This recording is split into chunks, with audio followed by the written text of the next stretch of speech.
Agora a nossa palestra, né? Já são 6h05, então acredito que quem quiser entrar a partir de agora vai perder um pouco do início, mas é isso.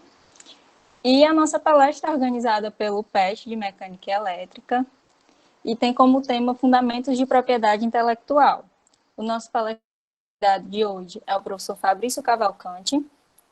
Ele é doutor em Engenharia Mecânica pela UFPB. Atualmente é professor adjunto da UFESA e atua nas áreas de projetos mecânicos e estudos relacionados à mecânica de fratura. Também é diretor do Núcleo de Inovação Tecnológica da UFESA. Fabrício, se você quiser ficar mais à vontade, o senhor pode falar um pouco mais sobre o senhor. E a palavra é toda sua. Quiser começar? Tá bom. Obrigado. Agradeço aí o convite, né? Eu vi que o professor Edson está aí, o professor João Eloy também está aí. Eu saúdo aí os colegas, né? Assim, gente, ela fez um resumo, né? Meu nome é Fabrício, eu sou engenheiro mecânico, tenho doutorado em mecânica também, né? E aí, já estou aí na indústria por volta de 8 anos, né? Nessa parte de desenvolvimento de produto, desenvolvimento de equipamentos, manutenção, a produção, fiz algumas coisas na indústria, e aí estou na UFESA hoje, assumi o NITA a partir de setembro, né? A gente está fazendo um trabalho aí para tentar elevar essa questão de propriedade intelectual da UFES em si, né? Essa é a principal meta que eu tenho. E aí fui convidado pelo pessoal, né? E agradeço de antemão para fazer para a gente ter um bate-papo aqui sobre a questão de propriedade intelectual, né? Uma coisa que, assim, é do direito, né? Mas acaba nos envolvendo de certa forma. Eu tentei fazer uma apresentação para não ficar, de certa forma, chata, né? E a gente tentar conversar um pouco, eu tentar passar uma mensagem para vocês, a gente tentar fazer com que essa semente, né, ela acabe, de certa forma, dê frutos aí no futuro, né? Uma coisa que vocês vão ver que tem determinadas proteções que levam anos, né? Então, mas o importante é a gente começar e tentar fazer esse trabalho. Eu acho que essa iniciativa é muito boa. Hoje eu conversei com a professora Débora, que é pró-reitora da própria PPG, né, da Projetoria de Pós-Graduação, e ela até ficou de me convidar. Eu acho que eles têm um PET lá também, não sei se o Edson pode confirmar, mas eles até ficaram de me convidar para conversar com os alunos de mestrado e doutorado lá da parte das agrárias, né? Então, acho que é um trabalho que a gente está tentando fazer, né? A gente vive em reunião hoje, né? A gente sabe disso, mas eu acho que faz parte, né, para a gente tentar crescer e, de certa forma, ganhar conhecimento, né? Eu acho que vocês estão aqui para isso também, tá? Eu não sei se alguém quer falar alguma coisa, ou eu já posso. O Edson quer falar alguma coisa? Pode ficar à vontade. Só gostaria de dizer que quem tiver alguma dúvida ou tiver algum posicionamento durante a palestra, vocês podem mandar perguntas no chat, que a gente vai fazer no final, certo? E quem quiser participar, no final também vai ser aberto a participações, então vocês podem ficar à vontade. O professor Edson quer falar? Eu gostaria, de antemão, agradecer o professor Fabrício pela disponibilidade dele, tá? Eu já assisti essa palestra do professor Fabrício uma vez e foi muito rica, tanto que eu quero ouvir de novo, né? E legal que no PET a gente vai deixar isso salvo, porque é um tema muito importante, sabe?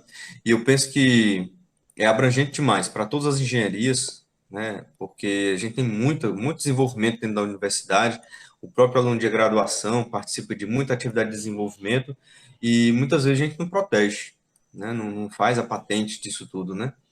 Então, eu penso que aqui é o pontapé inicial para isso. Professor Fabrício, muito obrigado, desde já, pela disponibilidade, tá bom? E, Aline, obrigado a você também aí pela organização. Tá ok. Então, Aline, eu posso compartilhar com vocês? Pode sim, pode ficar à vontade. Eu vou bater um papo aqui com vocês, né, sobre essa questão de proteção. O professor Ramsés também está aí, também saúdo ele. Deixa eu... Gente, vocês estão enxergando? Me digam aí que... Dá para ver sim a apresentação. Bom, ela até me perguntou na época, né, a gente conversando para fazer essa palestra, essa conversa com vocês, eu digo, rapaz, propriedade intelectual é um tema bem amplo, né, gente? Se vocês forem ver, tem cursos específicos só para patentes, que é um tipo de propriedade intelectual, né, que eu acho que é a mais conhecida, mas eu vou mostrar que tem outros tipos de propriedade intelectual para a gente fazer um panorama geral aí e a gente começar a fomentar esse tema, né? Então, por isso que eu coloquei fundamentos de propriedade intelectual, tá? Então, eu abro a apresentação dessa forma, né? Antes de começar sobre a questão da propriedade intelectual em si, né, isso surge, tá, gente, desde que começaram, né, as inovações começaram a ser, digamos, compartilhadas, né, sem a permissão do devido autor, né, então, tiveram acordos internacionais, né, tiveram acordos, o Acordo de Paris é um dos famosos, então, tiveram acordos que fizeram, ó, gente, a gente vai ter que começar a criar regras para que quem for o dono do direito, né, o dono dessa parte intelectual, ele possa explorar isso da melhor forma possível. Então, aí veio toda essa questão desse tema, né, que hoje está como propriedade intelectual de uma forma geral. Então, a inovação, né, é vista como um essencial, né, o progresso do desenvolvimento da sociedade moderna. Então, sem inovação, a gente não consegue evoluir de certa forma, né? E é uma coisa que está em constante, né, em constante busca de aplicação de conhecimento, né, e de transformação para a sociedade, né, gente? A gente sempre tem que ter em mente que a inovação ela é feita para resolver algum problema, né, para a sociedade de uma forma geral. E o que é propriedade intelectual, ou PI, né, assim, vocês vão estar vendo que algumas literaturas, em algumas outras apresentações, eles falam muito da PI, né, que seria propriedade intelectual. Na realidade, existe uma organização mundial de propriedade intelectual, né, que é a OMPI, que, inclusive, ela dá curso, né, se vocês depois tiverem curiosidade, ela dá cursos, né, a respeito sobre isso aí, e ela fala que é a soma dos direitos relativos, né, ao domínio das atividades humanas e todos os direitos inerentes às atividades intelectuais nos domínios industriais, científicos, literários e artísticos. Ou seja, ele abre, né, a gente está na mecânica elétrica está mais na parte industrial, mas a parte literária e artística, ela também entra como propriedade intelectual. Então, ela é uma forma mais ampla, né, de proteger tudo que foi gerado, né? Se você tem alguma inovação, alguma coisa nova que gerou, então você tem esse direito de fazer essa proteção. Então, isso é basicamente isso que acontece com relação à propriedade intelectual que ele fala, né? Então, refere-se ao conhecimento, né, do criador, né, como eu falei, para deter como explorar essa criação, tá, gente? Então, assim, eu até falei nas palestras dos departamentos, eu cito esse exemplo, né, de situações em que foram feitos estudos e aí não teve a proteção de vida, e aí outra pessoa pegou esse estudo que já estava publicizado, já estava público, né, e ele acabou protegendo e você perdeu o direito, o autor perdeu o direito de proteção, e isso legalmente ele não tem, assim, ele até recorre, né, mas para provar fica mais difícil, né, a gente fala que existe um período de graça, né, que são 12 meses, né, que você tem, depois desses 12 meses sua obra fica pública, então você pode perder esse devido direito de fazer essa proteção. Então, na verdade, assim, a gente tem que se ater, né, o Edson até comentou isso no início, para fazer essa proteção desde o início, né, se você tem alguma coisa inovadora, e a gente sabe que os alunos, os professores, eles fomentam muito isso e acaba, às vezes, se perdendo, né, são situações que a gente acaba se perdendo e não se alerta para isso. Então, ela te dá esse direito, né, de você ter como explorar isso, essa sua criação. Ela te assegura, né, que essa exploração da propriedade intelectual, ela deve ser de forma consensa de acordo com o autor. Se o autor quiser vender essa propriedade, ele pode vender. Se quiser ganhar em cima dessa propriedade como royalties ou como participação de vendas, ele pode fazer isso. Então, tudo isso é legal, mas o que a gente orienta, né, é que seja feita essa proteção de imediato, né, se tem alguma coisa inovadora, né.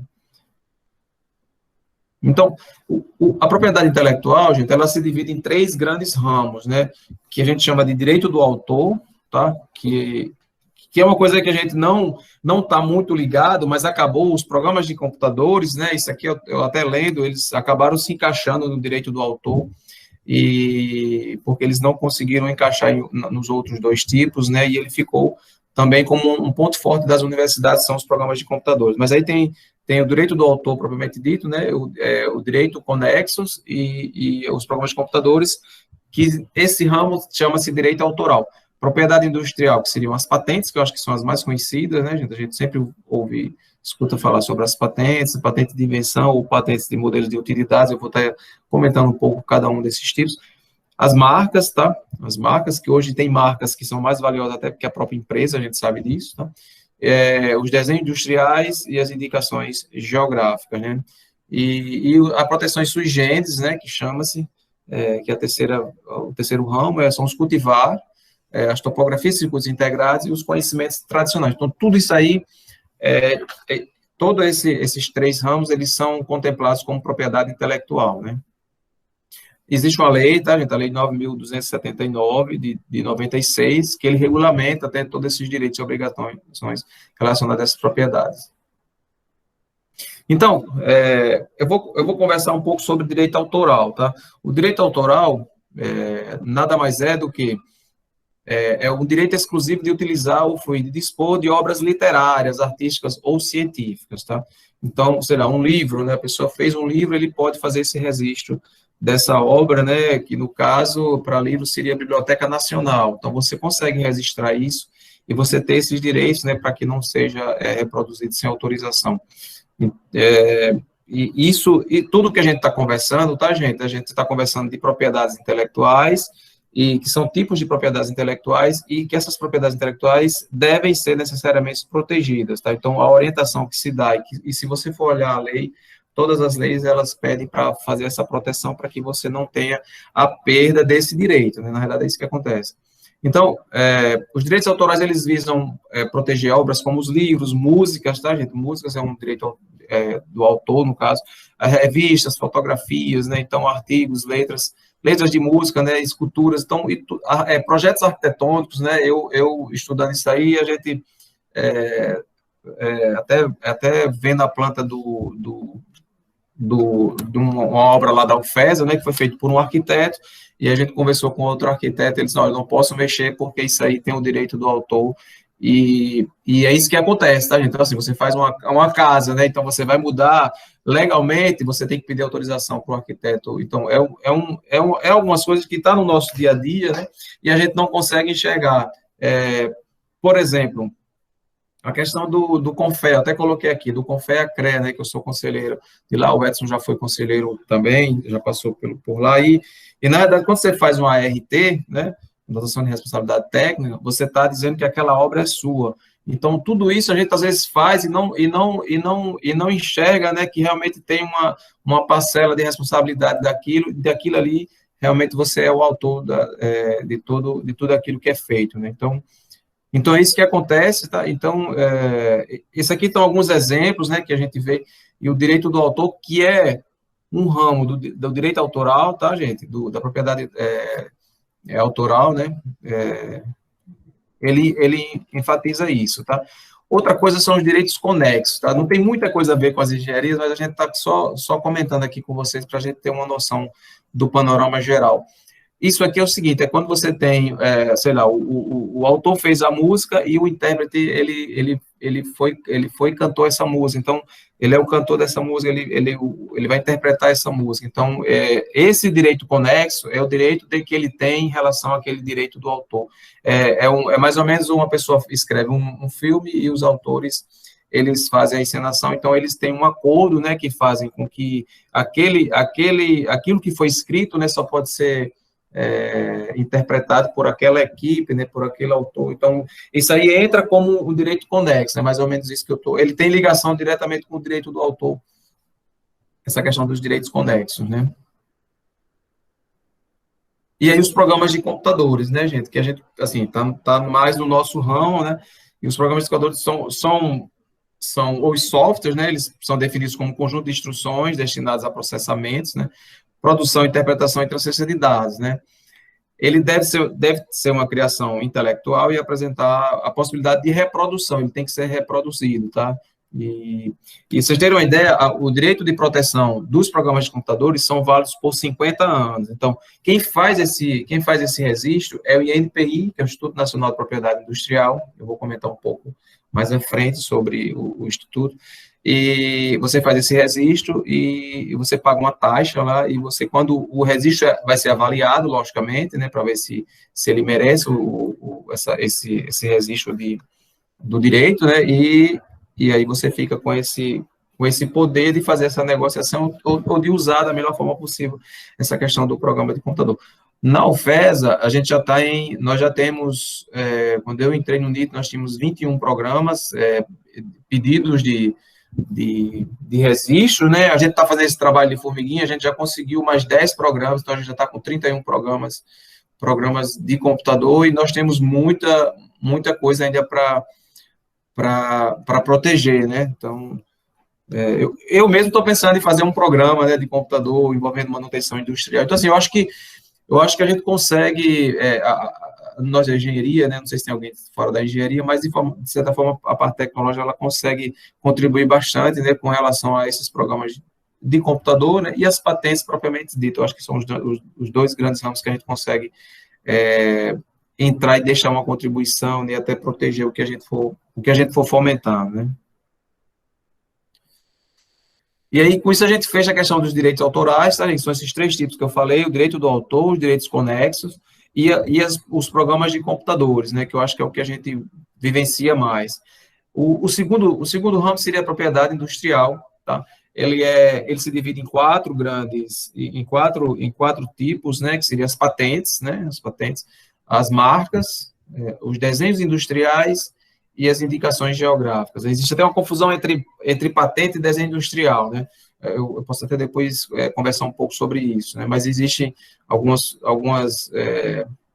conflitos, né, entre os dois tipos, né? Então, a questão da propriedade industrial, né, propriamente dita, né, ela tem como foco, né, interesse de atividade empresarial, né? Então ela vai para a indústria, né? O próprio nome já diz. Então você faz aquele item, né? Você desenvolve aquela inovação focado na indústria propriamente dita, né? Então ela engloba um conjunto de direitos e obrigações relacionados a bens intelectuais, né? Objetivos da atividade industrial de empresas ou de indivíduos. Foi basicamente o que eu falei agora. Domingo agora eu assisti uma reportagem na CNN, não sei se alguém teve a oportunidade de assistir, mas passou justamente sobre essa questão de inovação e estava falando sobre o maior depositor de patentes do Brasil, né, um senhor já hoje, e eu acho que ele tem 100 e poucas patentes depositadas no INPI, e assim, com essa o que faz, ele protege. Olha, o que eu faço, eu protejo. E ele é mecânico, tá, gente? Ele é mecânico e assim, é bem interessante a história dele, né? Ele montou uma fábrica com as máquinas que ele inventou, e ele com 80 anos, ele já estava emitindo desenho de patente lá, não estava perdendo ainda o foco, né? Então, assim, eu acho que essa cultura que a gente, pelo menos eu vejo que a gente ainda não tem, tá? E a gente acaba perdendo muita coisa boa, né, e deixando sem proteção. Eu até converso com os colegas e realmente é isso pelo menos é o sentimento que eu tenho, é que a gente acaba não protegendo. Então, a propriedade industrial, de certa forma, ela assegura, né, ao proprietário, ao titular do direito, a exclusividade, fabricação, comercialização ou importação, uso, venda ou cessão desse seu título, né? Então, ele faz essa questão da proteção para você ter esse direito. Esses são os 4 tipos de propriedade industrial, que seriam as marcas, os desenhos industriais, a indicação geográfica e as patentes. O órgão responsável para a concessão, tá? Existe um site INPI, vocês podem colocar lá no Google, aparece lá. INPI, né? Uma autarquia federal, então ele é o órgão responsável pela concessão, ele é vinculado ao Ministério da Economia, né? O INPI, mas é um órgão responsável pela concessão de registro de marcas, né, de patentes, toda essa parte industrial, programas de computadores também eles registram, tá? Então, vocês depois podem ter curiosidade de dar uma entrada lá no site, tem várias coisas interessantes no INPI. Então, o órgão oficial, eu tenho uma patente, para onde é que eu tenho que ir? Eu tenho que ir para o INPI. Logicamente, se você estiver desenvolvendo uma atividade de pesquisa, né, alguma coisa vinculada à universidade, aí você tem que ir via universidade, que aí o NIT entra para dar esse suporte, tá? É até, de certa forma, ilegal você pegar essa sua invenção que você desenvolveu nos laboratórios da universidade, no seu grupo de estudo, e proteger por fora, né? Porque quando você protege pela universidade, quer queira que não, a universidade vai ter parte disso, né? Então, mas a gente orienta que seja feito isso, que é a forma correta para não ter problema lá na frente. E aí a gente vai via INPI, né? Tem um cadastro, faz o cadastro lá, faz o pagamento no AGRU e faz o pedido de registro, né? Que toda terça-feira tem uma revista que o INPI é lançado. Nessa revista, ela vem todos os pedidos que foram já registrados, as patentes que já foram concebidas. Toda terça-feira a gente acompanha esse relatório para ver se a UFESA está sendo contemplada com alguma coisa, né? Então, o que é patente, né, gente? Patente é um instrumento, né, é um instrumento correto para a proteção de uma invenção, de uma criação industrializável, né, uma coisa que você pode, é um produto, né, você pode fabricar de certa forma e comercializar, né. Então, o inventor, ele detém, né, a patente, que detém a patente, ele tem o direito de impedir que terceiros usem desse direito sem o seu consentimento, tá? Então, é um título temporário, tá, gente? A patente é um título temporário, de propriedade otorgada pelo Estado, né? Ela dura em torno de 20 a 15 anos, né? Dependendo do tipo de patente que você vai estar solicitando. Então, você com o título de patente, você consegue fazer essa negociação e você barganhar o seu invento, né, com relação a quem queira produzir, tá? Uma observação, assim, uma coisa interessante, a Coca-Cola, ela não tem a fórmula dela patenteada. Por quê? Porque eles verificaram que se patenteasse, eles iam, com o tempo, né, a patente cai, né, no linguajar falado, e eles acabariam perdendo essa questão do segredo industrial que eles tanto guardam, as sete chaves. Então, eles acabaram não patenteando a Coca-Cola. A marca deles é patenteada, né, mas a Coca-Cola em si, né, a fórmula da Coca-Cola, não. Tá? Eu acho que vocês não lembram, né, eu acho que o Edson, o professor Eloy, eu não sei se o Ramsey lembra, professor, antes a gente tinha celulares, né, com antena, e eu acho que era só, não sei se era Nokia naquela época, né, que fabricava, e aquilo ali era uma patente, tá, gente, que os outros fabricantes não poderiam fabricar, porque eles não poderiam usar a patente, né, de celulares sem antena. Então, eles esperaram a patente cair, né, para depois eles começarem a usar.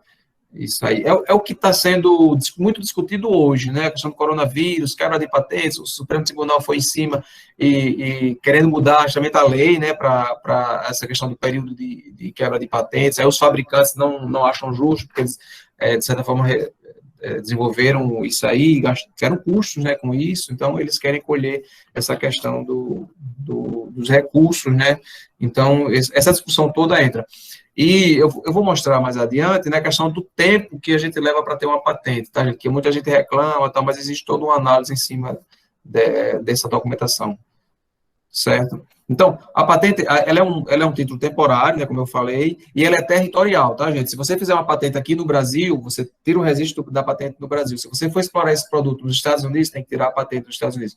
Logicamente que existem acordos internacionais, né, do direito, né, então, acordos internacionais que os conceitos, né, os princípios, né, os requisitos, né, são igualitários para todos, assim, não é que seja mais fácil tirar dos Estados Unidos ou aqui, ou vice-versa, né, a questão de requisitos para se ter uma patente, eles acabaram unificando isso, né, mas o que eu queria deixar bem claro é o seguinte: se você tem uma patente no Brasil, você produz um produto no Brasil, se você quer fazer esse produto na Argentina, nosso vizinho, você vai ter que fazer um registro na Argentina. Se você quer fazer, não existe um registro mundial, tá, gente? Não chegaram a isso ainda, né?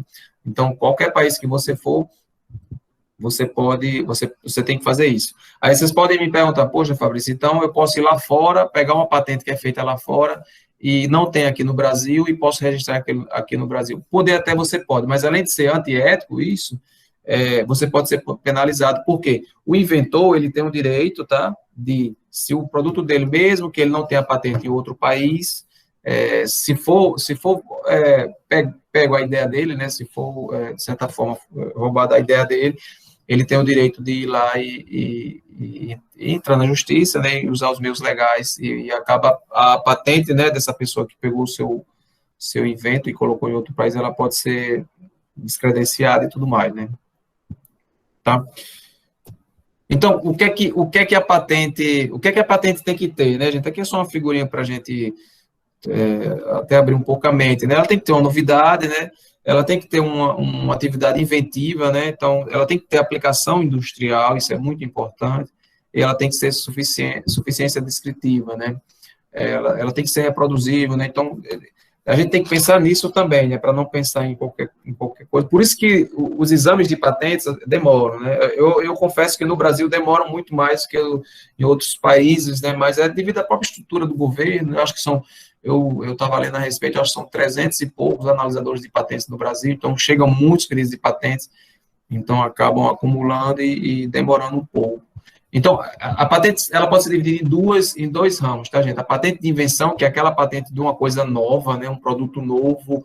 Se a gente for pensar, poxa, o sensor de um carro, né, que assim, é uma coisa simples, né, mas aí o cara pensou e colocou um sensor para dar ré. Eu nem sei se foi patenteado, tá, gente? Eu nem tive essa curiosidade, mas isso aí é uma invenção, tá, gente? Ninguém pensou nisso, então... Aí, se você for pensar num sensor de carro que o cara colocou nas laterais do carro, que ele colocou um sensor linear, que ele colocou...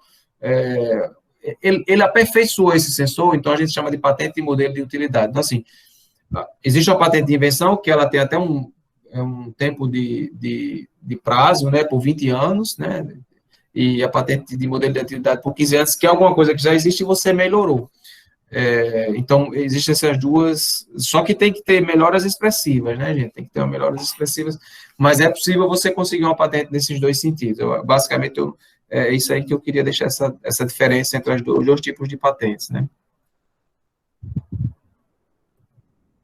E aqui tem um fluxo, tá, o INPI, né, como eu já falei lá atrás, mas aqui é o fluxo da patente, tá, gente? Existe um depósito, tá? A gente pode ver aqui nessa figurinha o 01 aqui, que seria o depósito, e o exame formal que seria com 5 meses. Você faz o depósito, paga lá a taxa por INPI, a taxa depende dos requisitos de patentes que você quer, tá, gente? Patente é um curso à parte, né? Por exemplo, se a gente está com uma patente agora bem interessante de uma professora de uma barra de cereal, bem interessante, aquilo ali pode dar produção, pode dar transferência de tecnologia tranquilo para a UFES.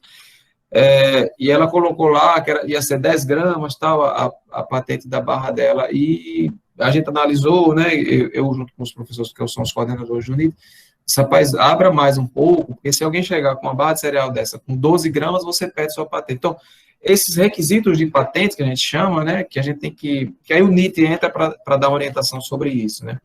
Esses requisitos de patente que tem que prestar atenção, e você paga o INPI pelos requisitos de patente. Então, se você tiver uma patente que tem 10 requisitos, né, é um valor. Se você tiver uma patente que tem 20 requisitos, é outro valor. Então, isso é bem variável, tá? Então, aí vem aqui o depósito, tá? Então, aqui exame formal, que seria entre 5 meses, né, a partir de 5 meses, exame formal, avaliação de documentação, ver se está ok, e tudo mais. Esse exame, ele pode retornar para fazer algumas correções, tá? Às vezes retorna e tem que fazer algumas correções, algumas adequações. E depois de 18 meses, né, vem a publicação, que o seu pedido de patente vai ser aceito, tá, gente? Isso é só uma pré-análise que o INPI faz. Em cima disso, eles sabem. Por que eles fazem exame de anterioridade, que a gente chama, né, que é buscar o que tem no mercado, se realmente tem alguma coisa, se é inovador ou não. Isso a universidade já faz, o pesquisador já faz, o NIT já faz isso, mas aí o INPI faz uma busca mais acirrada. E aí vem um exame técnico, né, para verificar se é viável, aquela coisa toda, aqueles 4 itens que eu falei, se é aplicável, se pode ser fabricado ou não. E depois vem o deferimento, né, com tudo, e vem a concessão da patente. As anuidades, né, a gente paga anuidades de patentes, você faz o depósito e ficam pagando anuidades, a partir do 3º ano. Então, o 3º ano, né, tem toda essa análise, a partir do 3º ano é feita a anuidade. E a patente, hoje em dia, ela está no Brasil, tá, gente? Esse fluxo, ele é variado, mas assim, com relação ao tempo de concessão da patente, hoje está numa média de 5 a 6 anos. Então, é isso que a gente vai ter que esperar, né, para se ter essa patente e depois tentar comercializar. Você pode comercializar o invento antes? Pode. Assim, você não está com a patente, né? Assim, às vezes a empresa não quer, porque ela só quer se tiver a patente, porque ela às vezes vai começar e você não tem a patente em cima. Eu acho que o maior empecilho é a empresa. o parceiro que queira comprar essa tecnologia. Mas você pode fazer uma minutazinha de contrato e transfere seu conhecimento para a empresa até a patente sair, certo? Isso aqui é uma carta patente, tá, gente? É um exemplo só de uma carta patente, que é o que você recebe quando você realmente tem uma patente. Então, é um documento, né, que te diz que você é titular do uso, né, para comercialização e tudo mais. É um documento oficial e o INPI é que faz isso no Brasil, tá? É aquela história que eu falei, se você patentear em vários países, você vai ter que ter uma carta dessa para cada país, certo? O que não é patenteado, tá, gente? Tem algumas coisas que não são patenteadas, tá? Para a gente não achar que tudo é patenteado. Então, assim, descobertas, teorias científicas e métodos matemáticos não são patenteados. Tudo isso aqui que tem, todos esses tópicos que tem aqui, eles são protegidos de outra forma, ele pode ser protegido de outra forma, né? Então, por exemplo, aqui, ó, obras literárias, né, arquitetônicas, artísticas, científicas, a gente sabe que já é no direito autoral. Então, tem programas de computador, tá? Não é patente, né, gente? É um direito autoral também. Então, tudo isso aqui que está aqui, né, que são coisas que não são patenteáveis, e a gente tem que ter essa noção para realmente saber o que é que a gente pode fazer ou não. E, por exemplo, aqui tem técnicas e métodos operatórios, né, ou cirúrgicos, tá? Bem como os métodos de terapêuticos, né, o diagnóstico, aplicação no corpo humano ou animal, toda ou parte de seres vivos naturais, materiais biológicos encontrados na natureza, ou ainda que dela isolada. Tem algumas coisas que a gente tem que ater, né, que não são patenteáveis, né, mas se você tiver um invento, né, que, como a gente falou ali, dos requisitos, né, se você tiver um invento e tem essa aplicabilidade de um produto, né, em si, é tranquilo conseguir essa patente, né. Como eu até a UFES ainda não tem patente, né, leva um tempo, né, gente, para a gente ter uma patente, mas infelizmente a UFES ainda não conseguiu a patente, assim, patente, nós temos pedido de patente, mas patente em si não.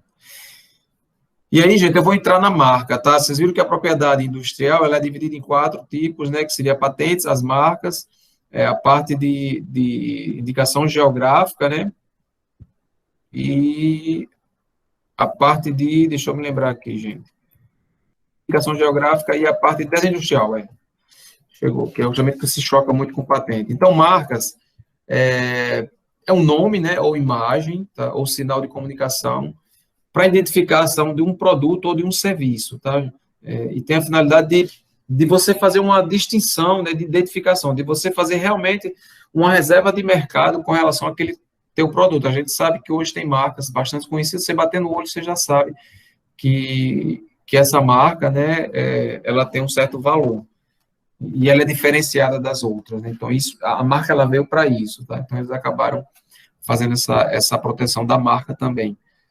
Então, a importância do registro da marca, né, ela está relacionada a relações comerciais, tá? Sendo importante estabelecer uma certa identidade visual entre o consumidor, o usuário, e produto e serviço. Essa é a finalidade da marca, né? Então, aqui eu trouxe algumas marcas, assim, conhecidas, né? Eu até peguei a top 10, mas eu acabei não colocando aqui. Mas são marcas conhecidas que a gente já conhece no dia a dia, né? Então, assim, são símbolos, né, que, assim, valem muito dinheiro, né, um símbolo desse, né, gente, quer dizer, uma empresa dessa que não proteger, né, sua marca, né, ela vai ter problema. Eu até vi um exemplo de uma marca que era vendido nas lojas Mesblas anteriormente, né, eu não lembro agora qual, gente, mas ela não foi protegida, ela estava vendendo um volume grande, eu não lembro agora o nome da marca. E aí, uma pessoa foi e protegeu, ela viu que não estava protegida, ela protegeu, e ela fez com que o fabricante, ela desse um percentual, né, das vendas, né, para essa pessoa, e o fabricante deu no início, depois ele disse que não ia dar, ela pediu para retirar do mercado, e assim, teve que retirar. Então, assim, pode ocasionar um problema muito sério se as empresas, né, que vão ganhando nome, né, não se atentar para isso. Inclusive, assim, até numa empresa que você for abrir, você tem que olhar logo o nome e ver se já tem uma empresa com esse nome, com essa logo, né, tudo mais. A gente está com a marca Sabiá, a plataforma Sabiá, né, que fez o registro. A gente teve um probleminha agora no NIT, chegou uma carta do INPI, né, com alguns questionamentos, porque já tem uma marca Sabiá Então, essas coisas podem acontecer, a gente vai recorrer, né, ao INPI e vamos ver o que é que dá. Mas vejam só, e assim, foi feita uma pré-análise no NIT, né, e verificou-se que não tinha, e aí acabou, quando fazendo a identificação lá no INPI, já tinha uma marca que já tinha sido registrada. É porque a marca, ela tem uma certa particularidade. Você tem que dizer qual é o ramo que você vai atuar. Por exemplo, Coca-Cola, então ele vai atuar no ramo alimentício. E vocês veem que hoje a Coca-Cola já está em roupa, né? Então, eu acho que isso aí foi uma seção da Coca-Cola, ela vendeu a marca, né, e a pessoa está usando essa marca para colocar. Então, tudo isso você tem que cadastrar no órgão responsável, né, para dizer, olha, a minha marca é essa, eu vou atuar. Da mesma forma que tem os requisitos para as patentes, para a marca também tem. Você não vai dizer que a Coca-Cola vai ser uma fábrica de adubo, né? Então, você tem que realmente dizer o que é que você vai fazer e fechar esse teu mercado, né, para você atuar. É isso que acontece, tá? Então, o prazo de registro da marca é de 10 anos, tá, gente? 10 anos, só que ele pode ser prorrogado. Então, eles ficam prorrogando esse registro, né? Então, não tem limite, porque a gente sabe que é uma coisa que assim, ao longo do tempo, né, a marca vai ganhando força e não faz sentido quebrar uma marca, né? A patente ela é quebrada para dar concorrência, tá, gente? Existe toda uma questão até você faz uma reserva de mercado, né? E aí, de certa forma, você faz até um incentivo para quem fez a patente evoluir, fazer outras patentes, para que ele não fique lá, né, e só com a reserva para o resto da vida. A marca não, a marca eles têm essa consciência que é uma coisa que você pode levar e fica prorrogando, você paga só uma taxa e fica fazendo essa prorrogação, tá? Aqui tem um fluxo da marca, tá, gente? É bem mais rápido, tá? Aqui ele fala que não tem anuidade, mas você paga quando você faz a renovação, né? Você faz a renovação da marca, mas aí você faz um depósito, tem a publicação, o deferimento, né, ou não, e aí a concessão da marca. A plataforma Sabiá estava no nível 3, acabou voltando para a gente fazer algumas adequações, a gente está trabalhando em cima disso para tentar entrar novamente com o INPI, aí começa novamente o fluxo, né? É mais rápido porque ele já tem mais ou menos o que já foi feito no processo, tá?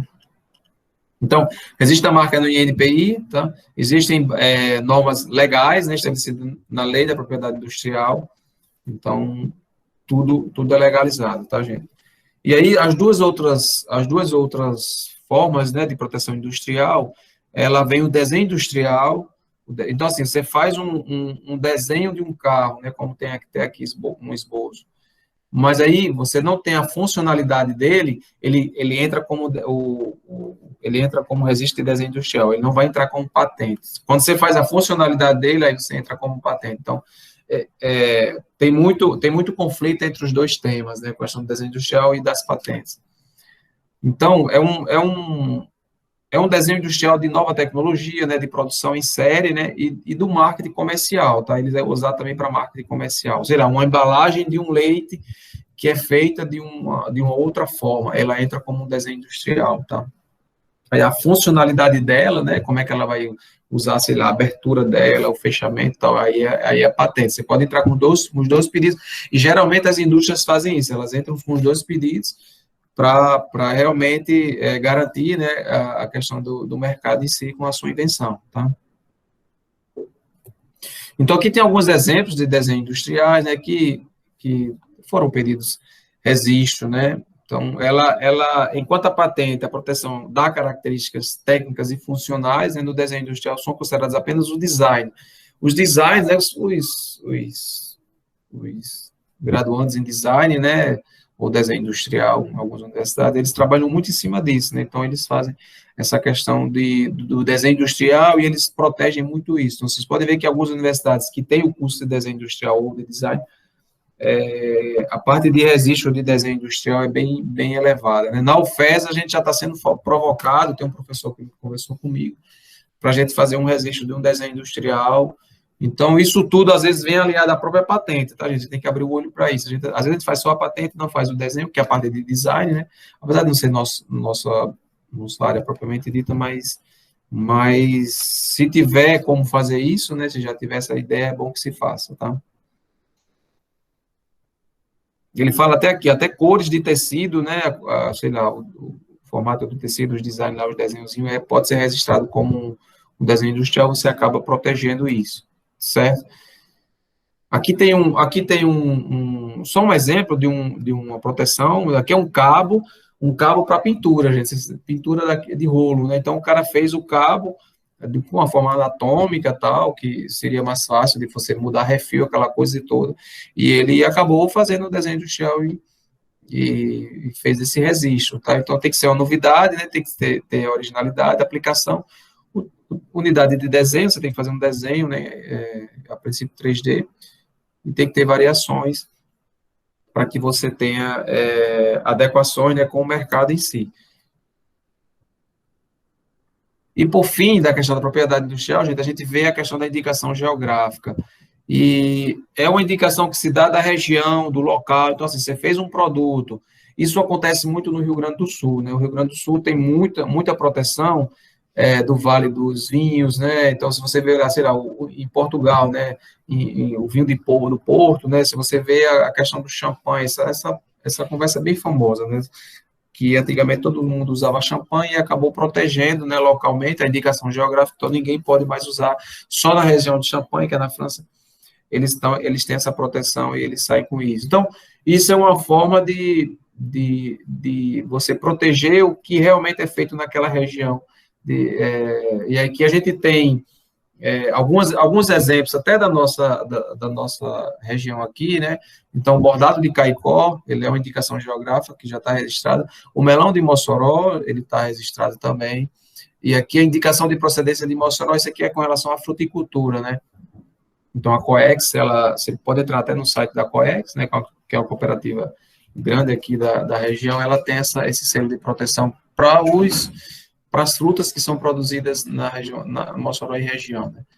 Certo? Existem dois tipos básicos, né? Eu não vou estar me atendo a isso, mas a gente pode até citar, seria indicação de procedência e indicação de origem, né? Que a de procedência, ela fala do nome geográfico do país, região, cidade, e a questão da indicação, da denominação de origem, né? É porque diz que daquela região, a qualidade daquele produto, ela só encontra naquela região. É tipo assim, o vinho de, sei lá, da Serra Gaúcha lá. Então, ele pode fazer uma denominação de origem, né, que a gente chama, e dizer que aquelas características do vinho só é dado por lá. Eles acabam, de certa forma, dividindo, né, essa indicação geográfica para alertar que naquele local você só vai tomar aquele suco de uva, aquele vinho, se for daquela região que ele chama de denominação de origem, né? Em outro canto você não vai ter, certo? E aí, gente, para fechar só a questão das propriedades intelectuais, a gente vê a proteção em sui generis, tá? Que é outro tipo de proteção que envolve a parte de... O que é sui generis, gente? Do seu próprio gênero, é uma coisa única, né? Que surgiu unicamente, mas de nomenclaturas, né, de organismos que já existem, né, no caso, de sentimentos que já existem. Na verdade, isso aqui é a proteção, isso aqui é a tradução em si, né. E a gente vê os cultivares, né, que ele divide em três grandes ramos: os cultivares, a topografia e circuitos integrados e conhecimentos tradicionais. Tá? Os cultivares nada mais é do que um vegetal que você alterou ele geneticamente e aí você fez uma nova espécie, tá, gente? Então, você pegou lá, sei lá, uma soja e você alterou ele, que é o que está acontecendo muito hoje, né? Vocês veem, eu acho que a Embrapa, né? Eu tenho um exemplo aqui de algumas coisas da Embrapa. A Embrapa trabalha muito em cima disso, né? E a UFES, ela tem um grande potencial com relação a isso também, né? A gente sabe que tem professores que trabalham com melão, que trabalham até geneticamente com melão, alterando lá alguma coisa do melão para deixar ele mais resistente a pragas, para deixar ele mais doce, para deixar ele com mais vitaminas, aquela coisa toda. Então, nada mais é do que você pegar essa cultura, né, essa parte vegetal e fazer essa alteração. E aqui eu trouxe alguns exemplos, tá? Por exemplo, a banana, né? Essa banana é uma banana que foi destinada ao cultivo do Pará e apresenta resistência a 3 doenças. Então, isso aqui é um cultivar. O que é que ele faz? Ele protege esse cultivar, ele tem a proteção e então ele pode fazer a comercialização de tudo desse cultivado. Ele não é aberto ao mercado. Então, aí, hoje a gente está vendo muito isso, a questão de milho transgênico, né, sei lá, feijão, a gente tá, soja, né, a gente está vendo hoje mas isso aqui já existe, né, há algum tempo. Então, alface também, aqui amendoim, alguns exemplos de amendoim. E aqui uma uva, né, que tudo foi modificado e para se tornar resistente a pragas, né, como eu falei, né, para ficar mais atrativo ao mercado. É um tipo de proteção. Topografia e circuito integrado, tá, gente? Só falta essa aí mais uma, a gente acaba daqui a pouco a palestra, a gente abre para um bate-papo. Que seria você fazer desenhos, né? Desenhos com relação aos circuitos integrados. Então, você consegue também proteger esse seu ramo, né? De você fazer codificações, né? Para que você coloque chips e aí você consegue proteger isso aí também é muito usado nas indústrias de computação. Às vezes você trava, sei lá, para diminuir um certo produto, né, você quer deixar ele menor, mas você trava porque o chip que você vai usar, o circuito que você vai usar já tem um registro feito, né? Então, isso tudo tem que ser pensado. É o que eu estou falando para vocês. Alguns produtos, eles vão ter várias proteções, tá, gente? Para que se tenha um produto todo fechado, né? Isso aqui, na realidade, ele é dado, a proteção dele é de 10 anos, né, essa questão de circuito integrado. Então, os requisitos são reproduzir, né, a topografia num todo ou em parte de qualquer meio, inclusive incorporar ali um circuito integrado, importar, vender ou distribuir por outro modo, né, para fins comerciais, a topografia protegida do circuito integrado,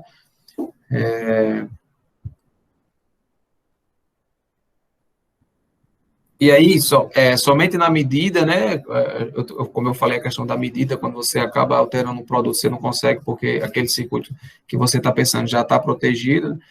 Então, somente na medida que este continue, né, acontecer a reprodução ilícita de uma topografia. Então, é outra forma de proteção, né, que se tem para que você não perca isso. E, por fim, gente, os conhecimentos tradicionais, que seriam os conhecimentos de cultura, né, de costumes, de crenças, isso tudo também pode ser protegido e é protegido, né, o Ministério da Cultura faz isso, e apesar de não ser o nosso ramo, né, mas tem muita coisa, né, que é feita e que tem proteção, a parte indígena, né, então, essa figura mesmo mostra, né, o bordado, então vocês veem que isso também é passível de proteção e também faz parte da propriedade intelectual, né. Então, na verdade, é um conjunto, né, com isso aqui a gente vai encerrando essa parte, vou só mostrar mais uns 3 slides, mas é um conjunto de informações que a gente tem, né, e acaba se perdendo, e não fazendo o que deve ser feito, né, para que a gente tenha essa prospecção de mercado.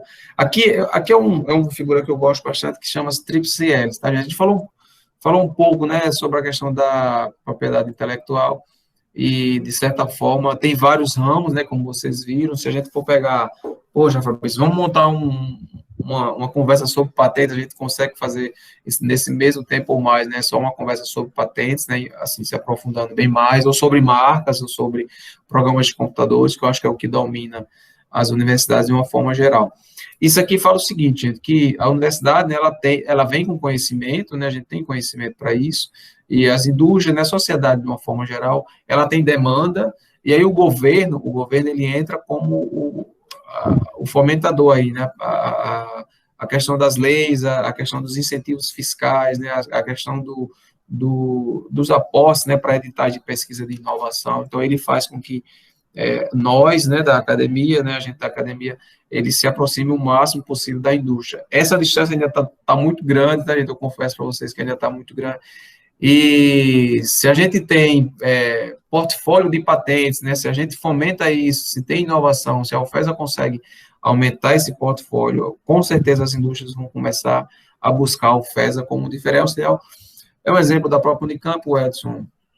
Não sei se os professores terminaram lá, mas o Edson estudou lá, eu estive lá, conversei um pouco com o pessoal de lá, e eles têm projetos que nem lançaram ainda, né, eles têm demandas lá, que as empresas ficam batendo na porta deles, porque os caras já têm um portfólio muito bom, né, então, assim, lógico, a realidade é outra, né, A gente sabe que tem várias indústrias lá no meio, né? O próprio governo incentiva, e a questão política é a parte, tá, gente? É uma coisa que às vezes atrapalha, às vezes não, na maioria das vezes atrapalha, né? Então, assim, isso é uma coisa que a gente tem que fazer pensando no futuro, né, para deixar aí, para que todo mundo use da melhor forma possível, independente de política, de partido. Política, sim, política partidária, né, gente? Então, mas aí o governo ele tem que entrar, né, com relação a isso, para tentar fomentar isso, senão a inovação acaba perdendo essa força, né, e se distanciando mais das indústrias, e as indústrias acabam tendo problemas, e a gente está ali perto e não consegue resolver. Então, isso aqui chama-se tríplice hélice da inovação, certo? Então, o nosso desafio é fazer inovação, tá? Prospectar essa inovação, ver essa questão da aplicação e fazer essa transferência, fazer com que isso chegue na sociedade de uma forma geral, né? Tem uma figurinha bacana que eu montei, que seria, a inovação ela é dada pela necessidade, você tem uma necessidade, você tem uma solução, você tem uma ideia, tá, gente? Mas, assim, a maioria das ideias, ela não tem conhecimento técnico, então tem que entrar o conhecimento técnico para a gente tentar amadurecer essa ideia e verificar a viabilidade dessa ideia ou não. Ela tem que ter prospecção, né? Você tem que pensar nisso lá na frente, né? Do que você vai fazer com isso, e ela tem que ter aplicação. Então, são 5 passos aí que a gente fecha essa questão da inovação, né, de forma que é para ser feito, né, para que não se pense em nada e que se perca isso ao longo do caminho, né, que isso aí fique guardado, sei lá, em trabalhos acadêmicos, né, que eu acho que é isso que a gente está brigando mais, certo? Eu acho que, assim, eu falei, e eu queria escutar vocês agora um pouco, para a gente, para não ficar tão chato, né, e a gente tentar discutir e tentar ajudar vocês de alguma forma em alguns esclarecimentos. Muito obrigada pela palestra, professor Fabrício. Como ele disse, agora vai ser aberto para quem quiser participar. O professor Edson já levantou a mão. Professor Edson, pode ir. Vai estar por aí ainda. Estou sim, professor Fabrício. Acompanhei, gostei demais da palestra, viu, cara? Muito bom. Falei que tinha assistido sua palestra, mas você trouxe muita coisa nova aqui na palestra de hoje. Então, Edson, assim, de certa forma, a gente que é engenheiro, né, a gente às vezes acha um pouco chato, tá, essa questão porque puxa muito para o direito, né, mas é alguma coisa, assim, que a gente tem que se atentar, senão a gente não consegue proteger o que a gente tem. Então, mas, assim, eu tentei focar na questão da propriedade intelectual para deixar um panorama mais geral aí do que é. E aí eu estou aberto, fala aí, Edson. Com certeza, foi muito bom, viu, Fabrício? Desde já, meus parabéns, muito grato aí pela contribuição. Eu tenho uma pergunta, Fabrício, que é a seguinte, no caso nós, quanto professores, muitas vezes os professores ficam preocupados com a questão da produtividade acadêmica, né? Tanto para a progressão funcional, como também para vir a pleitear bolsa de produtividade, enfim, né? Então, é mais tradicional o pessoal correr atrás de publicar artigo científico, né? Então, eu queria que você falasse um pouco a respeito das pontuações que isso pode trazer no âmbito acadêmico, tanto para o professor quanto para o aluno que hoje está fazendo graduação, fazendo mestrado, e eventualmente amanhã vai pleitear uma oportunidade em uma universidade, né? Que a gente sabe que patentes e outros registros dessa natureza, eles também podem contar pontos nesse sentido, né? Eu faço a pergunta com esse interesse, mas eu penso que, ao mesmo tempo, o nosso interesse maior deve ser em olhar para a patente como um ativo, né? Como um ativo em potencial aí, né? Mas também com esse olhar. Tranquilo.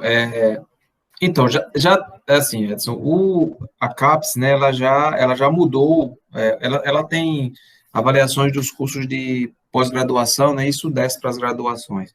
Ela já mudou, né, a questão da inovação é um ponto que vai pesar bastante, ela vai ter o mesmo nível dos demais pontos, né, de extensão, dos demais pontos que ela vai avaliar, né. Então, a inovação, ela, assim, os alunos, né, os professores que tiverem patentes, né, ela vai ter um peso maior do que um próprio artigo. E na realidade, assim, a gente se preocupa muito, né, com a questão do artigo para fazer a pontuação, tal, mas a gente acaba esquecendo que isso assim, isso vai dar um retorno, se for uma patente, vai dar um retorno muito maior do que um próprio artigo, gente. Eu tenho um exemplo de uma professora, ela conversou comigo hoje, e ela teve um produto que ela fez um antibiótico tópico. Ela ganhou um prêmio, foi para Brasília, tal, tal. Eu falei, mas você patenteou? Ela disse, não. Então, assim, isso já faz o quê? Uns 5 ou 6 anos. Então, assim, ela perdeu uma grande chance de fazer um grande negócio. Eu acho que essa visão, né, que a gente tem que ter, logicamente que a patente, ela vai fazer uma pontuação no seu currículo, isso aí é notório, é válido, e a gente também trabalha para isso, né, mas eu penso mais na questão da prospecção, da gente fazer essas aplicações, de tentar fazer uma aplicação, de tentar fazer uma transferência de tecnologia no futuro. É tipo uma poupança, a gente vai ter uma poupança e no futuro a gente vai estar colhendo esses frutos, né? Se a gente engrenar, por exemplo, se a gente engrenar em desenvolver essa mentalidade, quer dizer, poxa, eu vou proteger tudo, né? E eu sei que todo mundo tem, a maioria dos professores tem coisas inovadoras e coisas que a gente está fomentando. Eu estou fazendo uma pesquisa não sei se você, eu acho que o Edson viu, no e-mail, e assim, gente, dos professores que responderam lá, né, do total,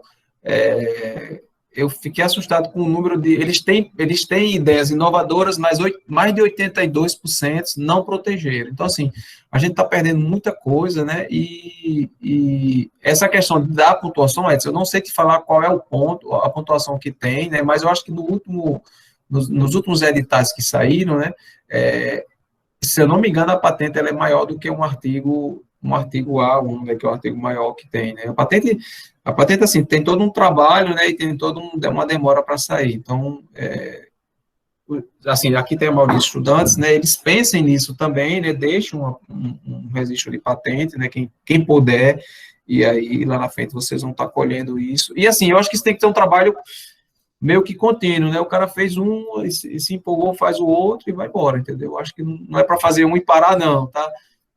Essa é a recomendação que eu dou. Não sei se eu te respondi, se eu conversei mais. Respondeu sim, Fabrício, respondeu. E só para fechar esse raciocínio, né? Às vezes a gente pensa assim, quem vai poder fazer uma patente? É só quando o cara tiver formado, for engenheiro, engenheira, só se for professor universitário, mas não é assim. Uma vez o professor Rômulo me contou o caso de um amigo dele de graduação, que esse cara, quando estava na faculdade, ele bolou um mecanismo, sabe? E ele patenteou. E esse mecanismo, hoje, ele recebe royalties de indústrias automotivas, acho que de caminhões pesados, alguma coisa assim, sabe? Até hoje, o cara, inclusive, trabalha hoje para uma empresa dessas aí, mas continua recebendo direitos, não sei se chama de direitos autorais, né? Mas recebe. Direitos autorais. Direitos autorais, né? Por conta da invenção dele, sabe? O mundo todo roda usando a invenção do cara. Quantos anos, o resto da vida, sei lá, recebendo esse benefício, né? E o cara fez isso durante a graduação, quando ainda era aluno de graduação. É isso. Se o professor Edson tiver encerrado, John Eloy levantou a mão. Gostaria de falar alguma coisa? Olá, boa noite. Estão Boa conseguindo me noite. ouvir? Estão me ouvindo bem aí? Tranquilo. Tudo bem? Perfeitamente. Ok, eu queria agradecer, né, e parabenizar o professor Fabrício pela excelente palestra. Obrigado pelo convite também. O professor Edson mandou o convite aí em cima da hora, ainda bem que em cima da hora não, já mandou antes, mas me avisou e eu corri para assistir, porque eu acho isso extremamente importante para nós, para o nosso departamento, para a nossa universidade. Só um segundo, por favor, estou em reunião, conversando aqui. Aí, a minha pergunta é o seguinte: eu tenho um programa lá que desenvolvido aqui há muito tempo já, até mesmo antes de entrar na UFESA, pessoal, e lógico que depois eu fui aprimorando. Por exemplo, um programa que rode numa planilha do Excel, mas é um programa, certo? Que faz uma solução e tratado para ser um programa próximo a algo comercial. A minha pergunta é, como é que é o procedimento hoje para a gente poder fazer essa implementação? Por exemplo, de um registro. É possível fazer um processo de registro, por exemplo, de um software programado dentro de um ambiente que tem sua patente, que é o Excel, mas serve para desenvolver aplicativos? A gente consegue fazer esse tipo de registro? Você tem experiência nisso, professor? Não, a gente pode avaliar, João, assim, porque tem o modelo de utilidade que a gente chama, né, que é você pegar que já tem e melhorar, certo? Mas aí você vai estar num ambiente que já é protegido, né, o Excel. Aí eu tenho que ver a questão legal, se realmente ele vai provavelmente ele não vai conseguir abrir, ele não vai conseguir abrir para ter essa concessão, né? Mas a gente pode analisar isso aí mesmo. Eu estou entendendo o que você está falando, que tem uma melhoria, né, que você está fazendo dentro do ambiente que já existe. Eu não sei se isso se encaixaria num modelo de utilidade ou num próprio programa de computador, que seria o software, né? Teria que ver um dos dois aí para a gente tentar encaixar. Mas se a ideia for boa, a gente pode analisar e te dar um... Não, com certeza eu vou levar para vocês avaliarem. Tá, mas só isso. Parabéns pelo trabalho, obrigado pelo convite, excelente apresentação. Abraço. Tranquilo. Se mais alguém quiser fazer algum comentário, alguma pergunta. Algum estudante? Não tem não? Vamos lá, gente. Se anime aí. Se ninguém tiver, eu vou falar em nome dos estudantes. Eu gostei bastante da palestra, bastante mesmo. Para mim, foi muito enriquecedora de conhecimento e acredito que para todo mundo que trabalha com pesquisa também. É muito legal saber que na UFESA a gente tem esse suporte, né? Se você quiser patentear alguma coisa, principalmente quem é aluno e pesquisador. E saber também o que a gente pode patentear ou não, né? Porque normalmente, na minha visão, é tipo, inventei alguma coisa nova. Não, às vezes não é nem novo assim, mas vou patentear, vou ganhar dinheiro com isso, e não é bem assim, né? Tem todo um processo antes disso, tem todo um ritual que tem que seguir para ver se encaixa ou não, se vai ser aceito ou não. Então, a palestra foi muito interessante. Muito obrigada, professor Fabrício, pela palestra e por ter aceitado o convite do PET. Tranquilo, deixa eu só dar... o Edson falou a questão de fomentar isso, só para a gente fechar. A Airbus, ela tem um programa, a Fundação Airbus, eu digo isso que eu conversei com um colega meu que estudou comigo, ele trabalha lá. Ele disse que eles têm uma fundação Airbus, eles fazem um programa de inovação de jovens até 14 anos. Até 14 anos eles dão. Então, assim, gente, vocês estão com a mente ainda fresca, né? Eu acho que vocês têm muita coisa ainda. Vejam isso desse lado e que eu acho que dá certo. O Edson falou que não é preciso chegar no mestrado, no doutorado. Eu assisti essa mesma entrevista que falou do maior inventor, né, o maior pessoa que tem patentes no Brasil, né, que é um senhor hoje, 80 anos, mas mostrou um cara lá que ele um mecânico, tá, gente? Área de mecânica, ele era mecânico, formado em técnico mecânico, e ele fez um sistema de aquelas caixinhas de levar pizza, né? Levar refrigerante que fica na moto lá, ele fez um sistema acoplado que quando a roda girava, né? Aí, o pessoal da eletricidade aí, quando a roda girava, né, ele fez lá um estatorzinho, e aí ela girava e gerava energia e alimentava uma bateria.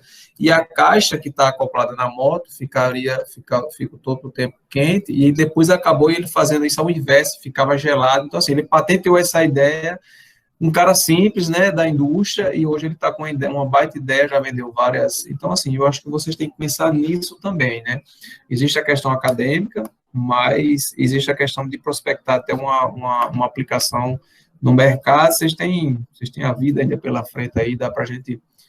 E o NIT vai estar lá, eu estou lá, qualquer coisa a gente conversa, tá, gente? A gente pode tirar dúvidas e vai alinhando isso para que não se perca, né, esse conhecimento que é gerado, né, na universidade. Mas, no mais, eu agradeço, tá? Eu posso até depois disponibilizar essa apresentação, eu mando para a Linda, ou para o professor Edson mesmo, e a gente vai conversando. Qualquer outra demanda, a gente pode depois marcar um outro encontro, tá, gente? Para, sei lá, alguma coisa mais específica, a gente fica à disposição. A palestra vai ficar gravada no YouTube do PET, então quem quiser assistir novamente é só ir no canal do PET no YouTube, que vai ter lá tanto essa palestra quanto as outras, e a gente também tem outros conteúdos fora as palestras que o PET organiza, certo? E no mais é isso, se ninguém tiver mais nada para falar, pessoal, só elogiando a palestra aqui no chat e agradecer a presença de todos. Muito obrigada. Tá bom, gente. Aí. E é isso. Fica à disposição. Até logo, viu? Até mais. Muito obrigada, viu, professor? Tchau, boa noite. Boa noite a todos. Parabéns para você também, Aline, pela ótima Obrigada. condução das atividades aí do trabalho do PET. Muito bom.